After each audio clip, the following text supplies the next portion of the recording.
So hello everybody, I'm going to try and explain to you how the Solus project is to be run on any % Warpless.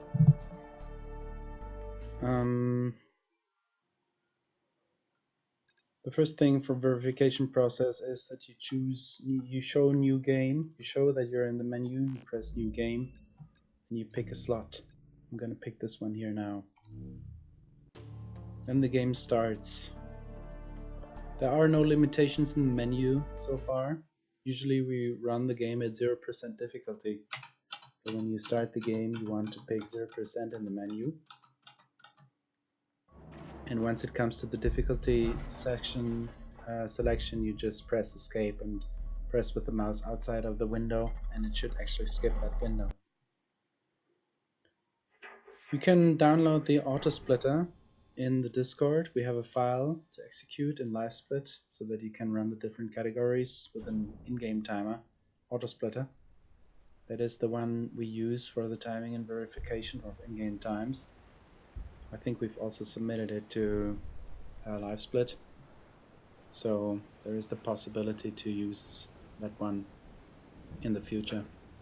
So you can just choose it from live split from the two games. The first thing you want to do is pick up the PDA, and then there will be a menu of different suits, and that is the first glitch of the game. So the first thing you want to do is to pick up the PDA. And this is the menu. These are the two suits that we use. This one makes you run faster, and this one makes you run longer, and the sprint recovers 2 times faster. You want to pick those two. You have to listen to the sound, so you pick the first one, and then you pick the second one, and choose both of them. And even though the menu will disappear, you can pick the second one, even though it is fading out, and you will hear from the sound if you got it or not. Gonna try this now. So I got both of them now. Here's the menu with the difficulty. Because you chose 0%, you don't want to change the difficulty setting.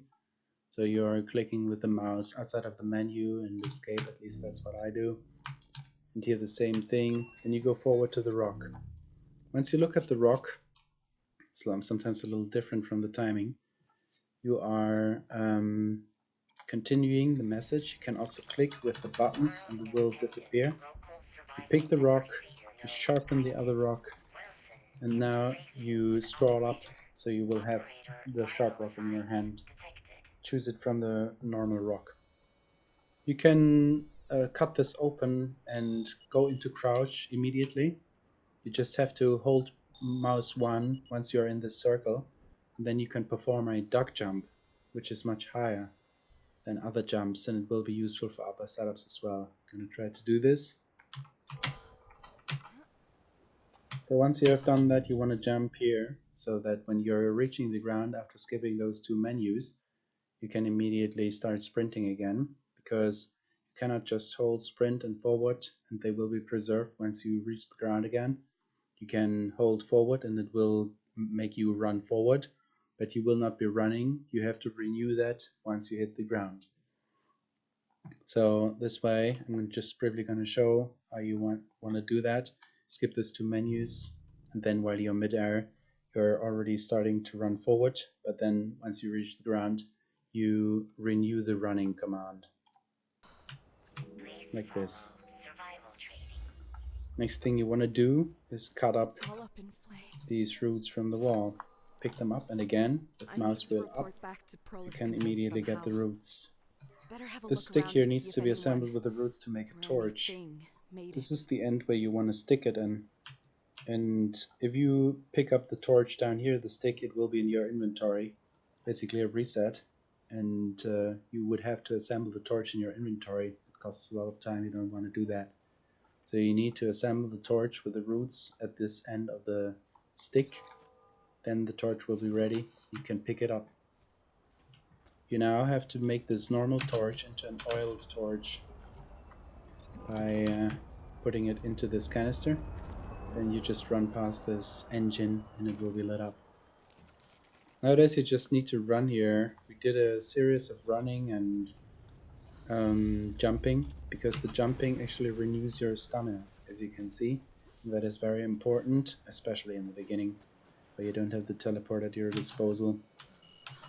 You need to figure out a way for yourself how to get through this fastest. There are different strategies. They cost different amounts of stamina. Here's a trigger down here. Once you have reached that one, you need to run out again into the rocket that will land and deploy the teleporter that you need for the rest of the game. Your feed stopped a while ago. Solus 3, I don't want to panic you, but the other colony ships are getting antsy. If you succeed, we'll have a 15-year journey ahead. The team here roots for you. Solus out. I would recommend picking up a medkit if you have one, especially for all tower parts or all secrets. And then you need to make your way back here. Damage cancel is a normal, very easy to learn glitch, which actually cancels all damage just by getting out the PDA. You need to pick not the sleeping button, that is important. You want to pick the button where it just shows your current status, because that one doesn't need a menu to skip. If you need to skip a menu, you will lose a lot of time. You don't want that. So there are different functions in the menu. I can just show that. If you're going into the settings, game controls, like I'm having an MS, that is stats. Sleep will bring up the PDA as well and have the same effect, but it will have you skip a menu that costs you time. So take the stats thing. Once you are in the landing cave, you go back here. I was just facing this direction. I would go back, you hear the sound. It actually indicates that you're going back to landing. You're going to the left in here. Then you just look down and a little bit parallel to the wall, and it will skip you out. You're now going up here, this hill, and onto this rock. I'm going to make a save here. There are different ways to do this. I will just show the one that is consistent for me, at least most of the time, not always. So I'm going forward here until this thing here disappears. There's like an indentation. It is only written like a graphic in the rock. So I'm going forward until I don't see it correctly anymore. Then I'm pointing to the top, and the disc should land exactly like this. So it is like on its side, standing on the rock. It is not landing parallel and flat on the rock. This is important because this gives it its most steady position. It still moves because it is leaned against the invisible wall that is defining the bounds of the map. Because here out of bounds starts, and out of bounds has the ability to hold the disc in place. So it is like an invisible wall to discs. That's what's happening here, and that's why it's still moving, because it is a little more rubber-like, not very solid. Then you see this line here. You want to run down this line. This is the normal setup that we used to do. There are other setups nowadays. I'm going to try and get this now. I'm just running down. I don't jump. And then when the rocks have disappeared, I switch to the teleporter. And I almost got it. But as you can see, it is not always consistent. So I'm going to try and do this again.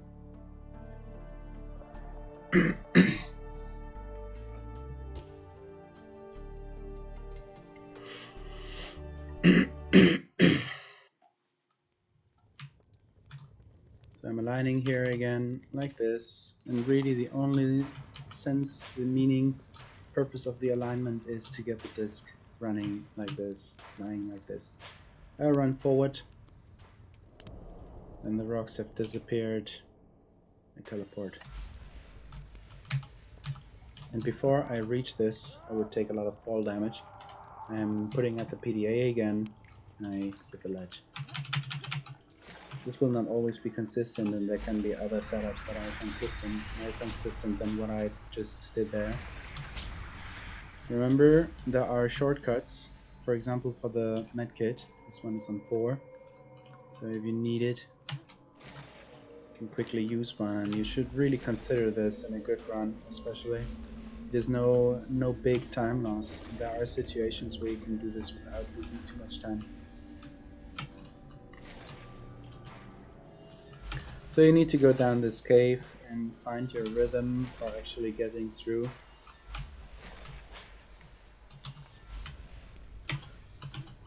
So the most consistent entry point, I mean clipping out point, is this one here. I need to report back. I'm gonna show this again. When you're coming from basically from crossroads to the middle of the map, and usually you would come from the other side, the door would open from the other side.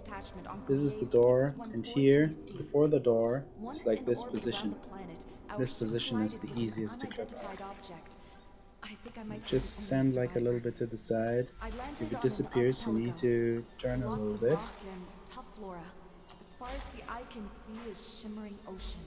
And this is basically already it. You should be able to jump out here. Jump down there onto a rock. And here you can jump down again, or even throw a teleporter disc. Goes a little faster, not very much. And here is the exit trigger. We are now going into Ice Path. Ice Path used to be much harder in all tower parts, the fly that you need to do, especially without the damage cancel back then, but it is really easy now. The only thing is the consistency of the first clip. That is frequently a problem. You go, like you start here, you're looking into this direction, you go into this gap, and you go right into the gap. Not to the side, to either of the sides, right into the gap. And now you need to stick your arm in as much as you can. And if you don't hear the disc falling anymore, you can go into this direction. Just for your orientation, this is the big room over there. And we are pretty close to the entrance we just entered in. I'm going to increase the world detail, and then you will be able to see more of the structures that are a little farther apart or further away, so that you can actually estimate where exactly we are. View distance, I guess it will be. Let's see if this works. Alright, you go into the gap, stick your arm to the right as much as you can. Here you see is the tower over there. There is the big hall, and you want to turn around and go here. You can just take this video and pause it so that you will have an orientation. You can also enter into the console Soul Fly, and then you will be able to just stand in the middle of the air, press F8 to open the console, then you enter Soul Fly, and you will be flying around. So again, this way, pretty much where the forward vector is right now, but a little to the left. This is an easy fly, really. And shortly before you land, you need to damage cancel. So this was Ice Path 1, as we call it. Ice Path 2 means we come back to Ice Path, and then we need to go back to the entrance where we came from. It's a little more difficult fly, that's coming up later. So now we are going into underground, and first of all there are two ways to clip out, and I highly recommend doing the fast strategy, which is not too difficult. You just go a little bit back into this gap. You hear the disc fell down, or you go up here, which is a little easier, but really not so much easier that it would be warranted to do it. So you're again looking into the gap, and then a little bit with the arm to the right. You will not immediately go out of bounds, you will go behind the wall. And now you can jump out of bounds and throw the disc, because when you're out of bounds and throwing the disc, it will disappear and land at the warp point, and that is what you want to do. So again, this clip here is it's pretty easy actually. Once you are here, you need to wait until you can actually throw a disc without going back to the warp point. That was actually working. That's a coincidence. Shouldn't be like that, to be honest. I'm gonna try and fly next to it so that I show again what happens when you displace the disc. you start at this position again. Now, because I'm throwing the disc early, I'm always starting at the warp point again. So you need to wait here. I usually count to 6 and I hold forward to cover a little ground. I'm going forward right now. I'm not counting right now, but I mean I can also start. You need to figure this out for yourself when you can start to throw the disc without it disappearing and warping you back to the warp point. Then you go over this big hall that is beneath you towards the tunnel. And once you are within the tunnel, you throw the disc to the side where the forward vector is, and then you need to maneuver over here. I did it wrong now. I'm gonna try and do this again. Probably, yeah, the easiest way will be to just load back.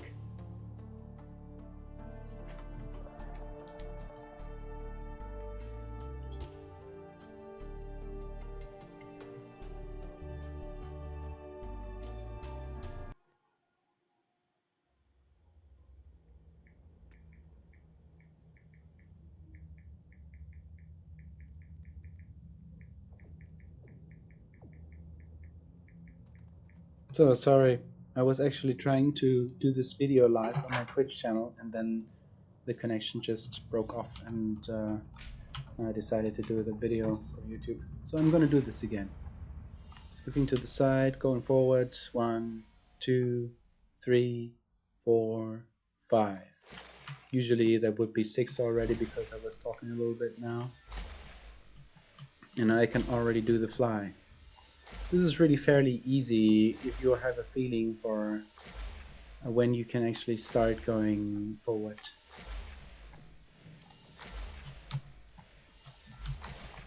So now I'm going backward.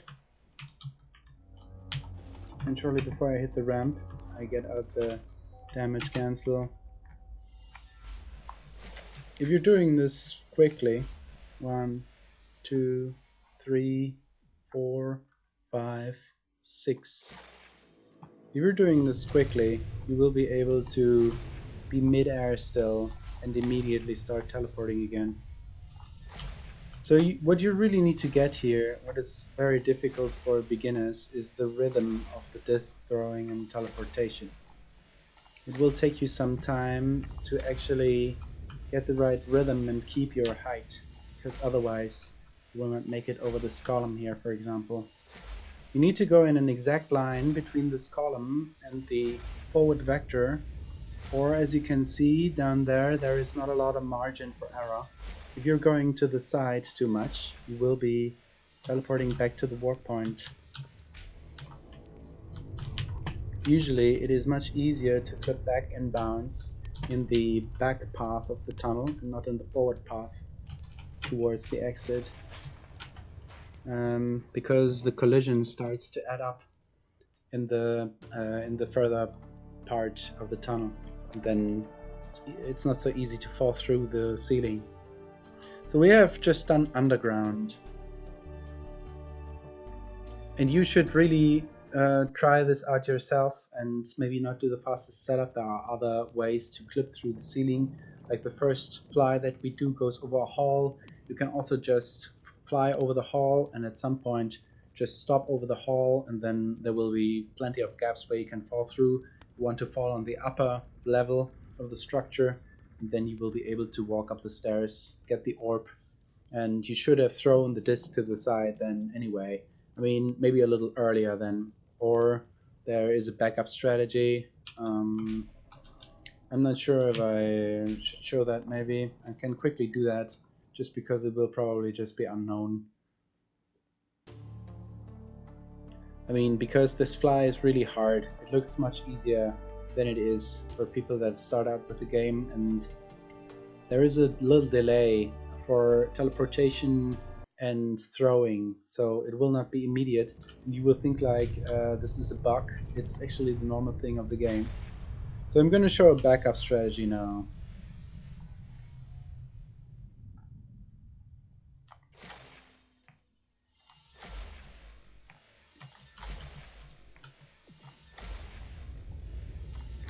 So what you want to do then, I mean, it really depends on how you're convenient with it, and you should search this game a lot.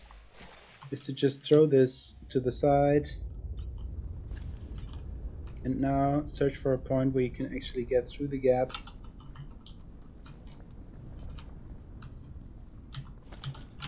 Do the damage cancel. Get up here. I mean, I already got the orb now. Get the orb, and then you threw the disc to the side. You can teleport to it, and you will be at the end. Because, as I said, the wall will act as an invisible wall to the disc. If you are throwing the disc from very far up, it will fly sufficiently far away so that it will reach the out of bounds limit. Note, however, when you're going from the other side or try to clip in bounds, there will be a field here at some point where you're going to have a kill trigger. So you need to throw the disc sufficiently far away towards the edge, and if you're not throwing it far away, you will land on this kill trigger field and then you will die. Alright, so this is kind of like a backup strategy. We used to do this very different, very much more careful with the damage cancel, and also before we started to really abuse the flies for some heavier stuff. Also with all tower parts it's different. You start from the spaceship in the tunnel that is reaching up to the surface, to the level hotspot, and you don't do that anymore now. So we are back in underground. I'm gonna go back to Ice Path now. And now we're gonna do the route for Ice Path 2. And I'm gonna show you two different ways to do this, because this is a pretty hard chain in the beginning. It is pretty precise and kills runs, kills a lot of runs. So we are back here, and we should go up here. This is the easiest thing. If you find another clip out of bounds, please tell me, because this is pretty slow, but it's safe. So you're going up on the sledge, like you're coming out of there, and then you're going up to the sledge. And by the way, I'm gonna heal now, because I'm gonna need to do something else afterwards. I'm gonna go up here, and then I'm going into this gap, and I shoot the disc, and I will land out of bounds here.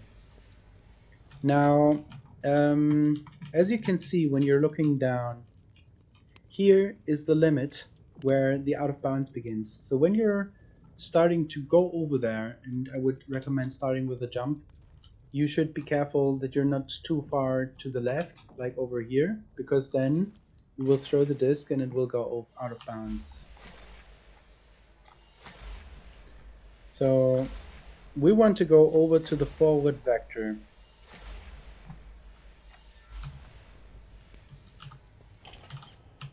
I'm going to show this again. I'm actually not entirely sure. Yes, it is over here. This is the point where it's easiest to clip out of bounds. Clip out of bounds here, and I'm going to show you two ways to do this. First one is pretty easy. You go towards the light. You jump there. You do like... okay, that was like a... I usually don't go that way, so that was unexpected, to be honest. But maybe it's even sufficient to just do two teleports over towards the light, and then do the damage cancel so that you don't take any damage. I'm going to do it again. It's really just about getting over there.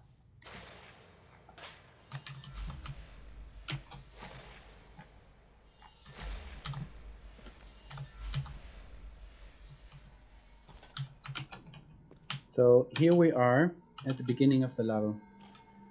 It is not too far away from the entrance, but I'm not gonna lie, it is very much slower than the other pathway, but it will be safe.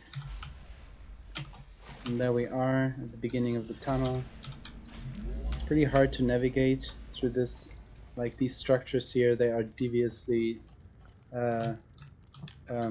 they don't seem like they are difficult to get through with a teleporting disc, but they are not too easy to do.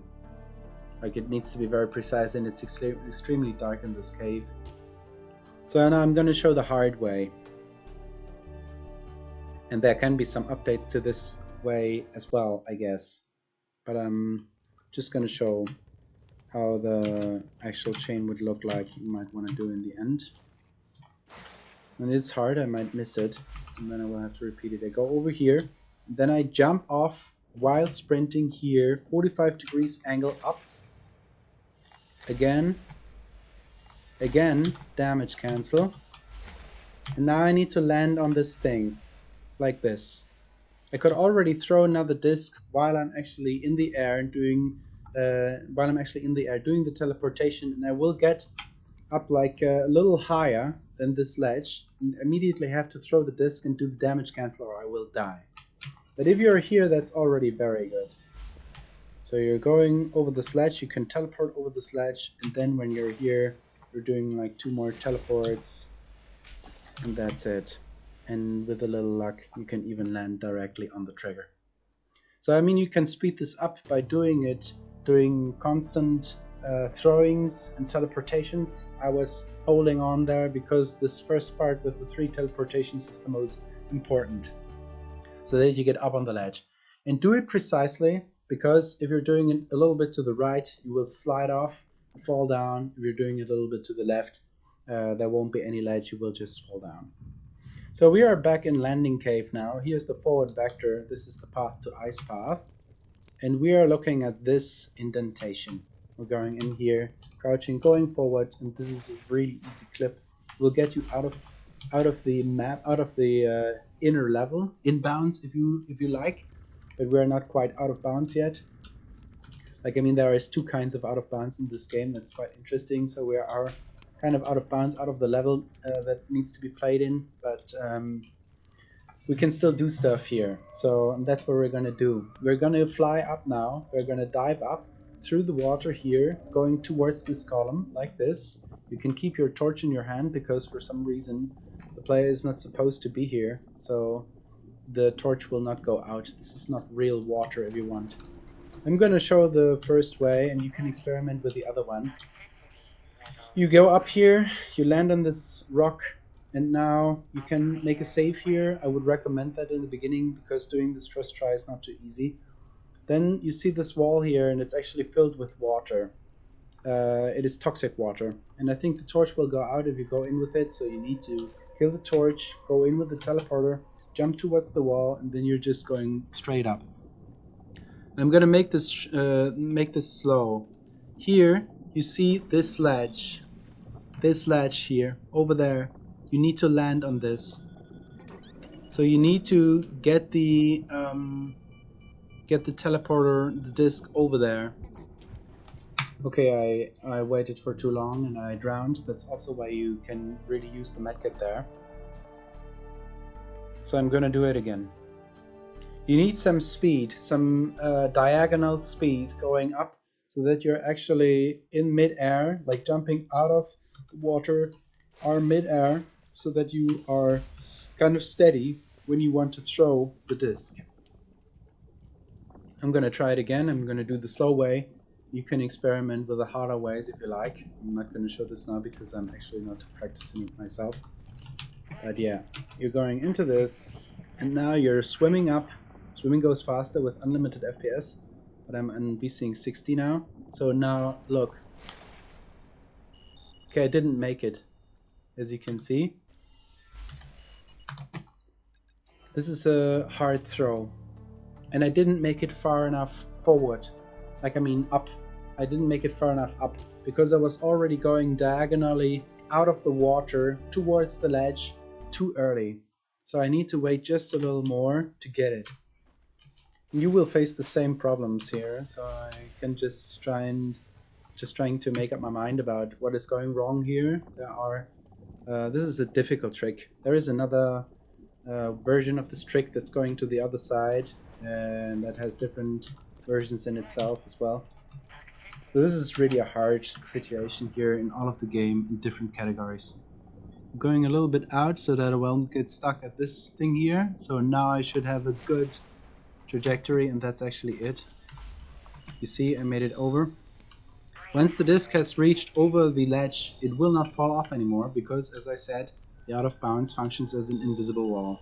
And the same thing goes when we're throwing the disc over this rock formation there. On the other side, as we can see from here, there is again out of bounds like an invisible wall, and it landed right in the corner because it couldn't go any further. It pretty much bounced off the wall there somewhere, and then it fell down. So now we can teleport over there, and we're gonna do a duck jump because that is what we need to go over there. We cannot teleport the disc because it would bounce off the wall, or it would completely disappear right away. Now it's bouncing off. You see, like, right here, it's just disappearing. So we're gonna do crouching, and we're gonna go forward, and then we just jump. And then we clip back inbounds. Now we need to make our way back. And this is all that is hard in this game. Once you've made it this far, it's like 2.5 minutes away from the end of the run. It's pretty much done. Now it's just about some fast execution, but these are the hard tricks. So I'm going back the way that I came in the beginning, because what we did with this first slip and landing cave, with the disc, lining the disc on the ground, and then jumping down and making the jump over to the other side. What we did was actually get into these stairs here, if you remember. Then we went down there, and this is the path to Crossroads. So we pretty much skipped the complete level in the beginning, because those two entrances are very close to each other. That's why we are going back there now, the same way that we came in the beginning, but now we're going to go to Crossroads. There we need to get another item to assemble the tower, the beacon that is in the center of the map. So there are, I'm not sure how many, I think 18 tower parts, I'm not sure. And 2 additional items. One item we got in underground, that was the orb. It's like an energy source. And the other one is like a platine, I don't know how you call it in English. So the thing is, what is faster, what we discovered, what is faster is to get up here right away. So you might want to throw the disc up there and leave it there, somewhat like that. You can do it faster, you can do it a little higher, but just so that you know, this is the fastest way. You throw it up there and then you walk the rest. So this is very simple.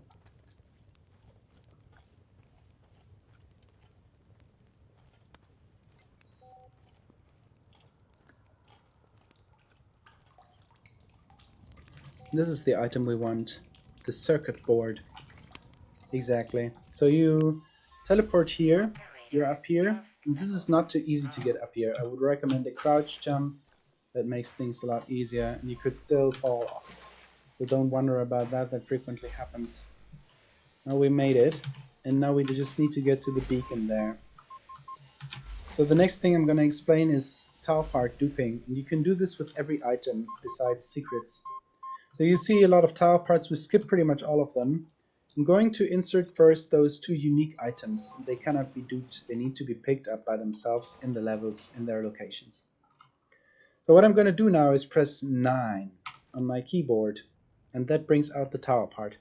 I can holster it with Q.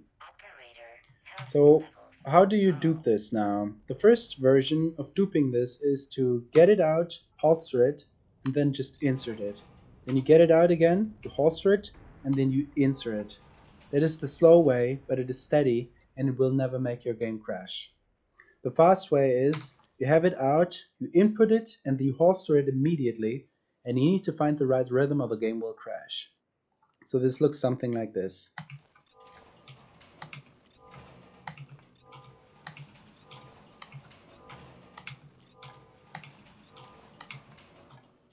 And sometimes I at least don't get it right. So that's it. We still have a tower part left, even though we pretty much only inserted 1 tower part, and that is the run. You need to activate the beacon in the end when all tower parts are in. You need to wait for 30 seconds, then you activate it again, and the timer will automatically stop. This is the easiest of the categories, like really the easiest. I mean, for understanding in general, but also considering the tricks. There is warped any percent, that is very RNG, so that is different again and has its own difficulties that are not dependent on your skill really. This is just RNG. And all tower parts is harder because it has some harder tricks. This is also the smallest category, any percent warpless, besides any percent warped, of course. So you have like a lot of possibilities to. I mean, like you don't need to grind that many tricks. Although in the beginning they will hard. What Infomaster says is like a big, high skill floor, but the skill ceiling is actually very low. So once you're getting a little better, it's getting much easier to do this run. So thank you for watching. I hope you will run the Solus project. I hope this was comprehensive. If you have any questions, leave them in the comments. Yeah. Thanks and goodbye.